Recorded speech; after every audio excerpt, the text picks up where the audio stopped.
एबीआर की website iris पे एक नई ऑप्शन ऐड की गई है डिजिटल इनिशिएटिव का, और उसके बाद एक लिस्ट ऑफ लाइसेंस इंटीग्रेटर के ऊपर भी एक ऑप्शन ऐड की गई है कि विल बी अपडेटेड सोन। इसके पीछे क्या लॉजिक है, एबीआर का क्या पर्पज़ है, आखिर एबीआर ने क्यों स्टेप लिया कि जो लाइसेंस इंटीग्रेटर हैं यानी कि सॉफ्टवेयर पॉइंट ऑफ सेल के जो रजिस्टर्ड लोग हैं वो होने चाहिए, इसके पीछे क्या रीज़न है, आज के छोटे से टॉपिक के अंदर हम इसको स्टडी करेंगे। आप देख रहे हैं प्रैक्टिकल लर्निंग हाउस, मैं हूं फ़हीम महबूब। वापस आते हैं टॉपिक के ऊपर। तो ये एबीआर की एक वेबसाइट है आइरस पे, जहाँ पे ये एक ऑप्शन ऐड की गई है। इसको जब आप क्लिक करेंगे तो इस तरह आपके सामने एक फॉर्म ओपन होगा और उस फॉर्म के अंदर कुछ ऑप्शन दी गई हैं, जिसको अगर हम देखें तो ये ऑप्शन आपके सामने है और यहाँ पे कुछ डैशबोर्ड दिया गया है। उसके बाद कॉरस्पॉन्डेंस दी गई है, न्यू एप्लीकेशन है। यहाँ पे जब हम क्लिक करेंगे तो ये इन्फॉर्मेशन मांगी जाएगी। ये इन्फॉर्मेशन बेसिकली उन लोगों के लिए है जो सॉफ्टवेयर हाउसेज हैं, जो पॉइंट ऑफ सेल वगैरह की सर्विसेज प्रोवाइड करते हैं। और इस तरह अगर थोड़ा सा बैकग्राउंड क्लियर करूं तो अगस्त 2021 में एक डॉक्यूमेंट आता है पॉइंट ऑफ सेल के ऊपर के जो पॉइंट ऑफ सेल है वो रिटेलर के ऊपर इंस्टॉल होगा, जो कि अभी तकरीबन सक्सेसफुली 70-80% जो रिटेलर है हम इंस्टॉल कर चुके हैं और ये काम हो रहा है। लेकिन पॉइंट ऑफ सेल पे भी जो सिस्टम, जो एबीआर की रिक्वायरमेंट थी, जो उनको डाटा चाहिए था, वो उस तरीके से नहीं मिल रहा। उसकी रीज़न क्या है कि जब पॉइंट ऑफ सेल आया तो इन्होंने कहा कि जो पॉइंट ऑफ सेल के साथ सॉफ्टवेयर लिंक होंगे वो हमारे एक इंटीग्रेटेड लाइसेंस, उनको हम लाइसेंस देंगे सॉफ्टवेयर हाउसेज को, वही ये जो डाटा है वो इंटीग्रेट करेंगे पॉइंट ऑफ सेल के साथ।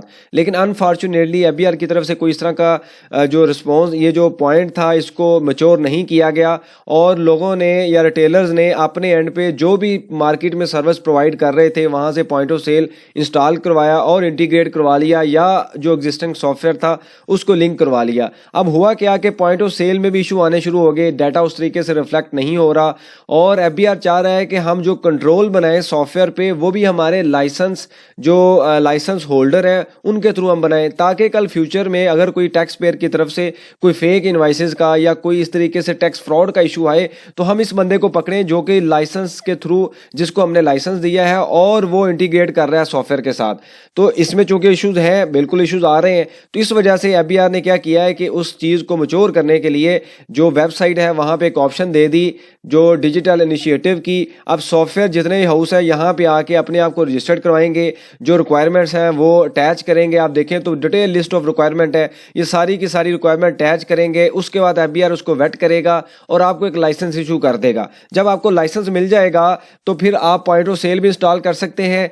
और कभी कभी कोई प्रॉब्लम आती है, मसला आता है किसी भी पॉइंट ऑफ सेल के यूज़र आईडी पे या पॉइंट ऑफ सेल के रीजन पे, तो या कोई इस तरह का स्टेप लिया जाता है जहां पे एबीआर को लॉस ऑफ रेवेन्यू नज़र आए, तो पॉइंट ऑफ सेल को पकड़ने की बजाय, पॉइंट ऑफ सेल होल्डर को पकड़ने की बजाय क्वाइट पॉसिबल कि वो जो इंटीग्रेटर लाइसेंस होल्डर है उनके थ्रू उनकी कम्युनिकेशन करें। तो ये एक उन्होंने एक तरह का एजेंट मुकर्रर कर दिया है अपना टैक्स पेयर और एबीआर के दरमियान, ताकि कम्युनिकेशन स्ट्रांग हो, इंफॉर्मेशन सही तरीके से रिफ्लेक्ट हो और फ्रॉड को ज़्यादा से ज़्यादा कंट्रोल किया जाए, रिस्क को मिनिमाइज किया जाए।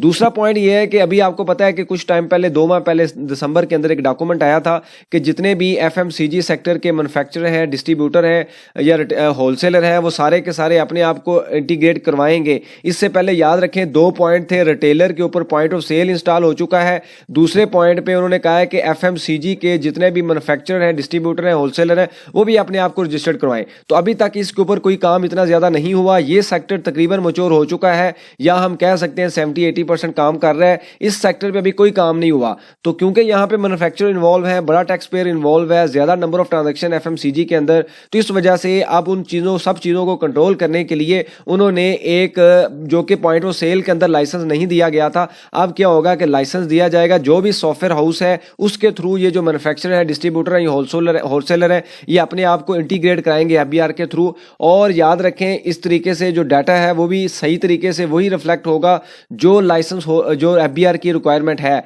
अदरवाइज क्या होता है कि इन हाउस जो आईटी डिपार्टमेंट है वो वही इंफॉर्मेशन देते हैं जो एबीआर से रेलिवेंट है। क्वाइट पॉसिबल कि एबीआर आपके सिस्टम में जो ट्रांजैक्शंस है उसको रियल टाइम मॉनिटरिंग के साथ साथ ये देखना चाह रहा है कि क्या वो टैक्स रिटर्न के साथ या दूसरी चीज़ों के फाइनल काउंट्स के साथ चीज़ें मैच हो रही हैं। ये उनका अगला स्टेप हो सकता है। तो इस वजह से उन्होंने एक्सपर्ट हायर कर, अब जो आईटी एक्सपर्ट्स हैं उनको हायर किया जा रहा है ताकि वो उनके थ्रू एफएमसीजी सेक्टर को कंट्रोल करें। तो ये एक पहला स्टेप है एबीआर ने जो वेबसाइट पे दिया है। तो ये सारे जितने भी सॉफ्टवेयर हाउसेज हैं वो अपना सारी इंफॉर्मेशन फिल करेंगे और उसके बाद एपीआर उसको वेट करेगा, प्रॉपर लाइसेंस इशू करेगा, फिर हम उसके थ्रू पॉइंट ऑफ सेल या मैन्युफैक्चरिंग कंपनी जो रजिस्ट्रेशन करवा सकते हैं, अदरवाइज वो एक्सेप्टेबल नहीं होगा। तो ये उन्होंने डॉक्यूमेंट दिए हुए हैं डिजिटल इनवॉइसिंग के ऊपर, और यहाँ पे जैसे ही वो लाइसेंस मिलना शुरू होगा तो यहाँ पे हमें लिस्ट मिल जाएगी। फिर जब भी कभी हमने कुछ चीज़ इंस्टॉल करवानी होगी तो हम इस इंटीग्रेटर लोगों के थ्रू ही करवा सकते हैं, अदर देन डैट हो सकता है वो एक्सेप्टेबल ना हो।